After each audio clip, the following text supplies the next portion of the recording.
মৌত কারো কাছে মিস কল দিয়ে আসে না। দুনিয়ার কোনো ব্যক্তিত্ব নাই, একজন ব্যক্তিত্ব ছিলেন, মৃত্যু যার কাছে বইলা আসতে হয়েছে। আল্লাহ নিজে বলছেন মালাকুল মৌতকে, বন্ধুর কাছে যাবে, অনুমতি দিলে ঢুকবে, নাইলে ঢুকবে না। অনুমতি নিয়ে বুকে হাত রাখবে, নাইলে রাখবে না। আমার বন্ধুর অনুমতি ছাড়া হাত রাখবে না বুকে। একজনই দুনিয়াতে ব্যক্তিত্ব ছিল যার কাছে অনুমতি নিয়ে আসছে, কারো কাছে আজ পর্যন্ত অনুমতি নিয়ে আসে আর আসবেও না। সত্য এটাই।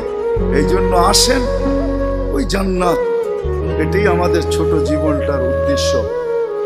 এই জন্যই আল্লাহ ডেলি ডাকে, 5 বেলা ডাকে, গ্যারান্টি দিয়া ডাকে, সিল লাগায় ডাকে। ইদা সালুহা সালুহা সাইরুল আমাল।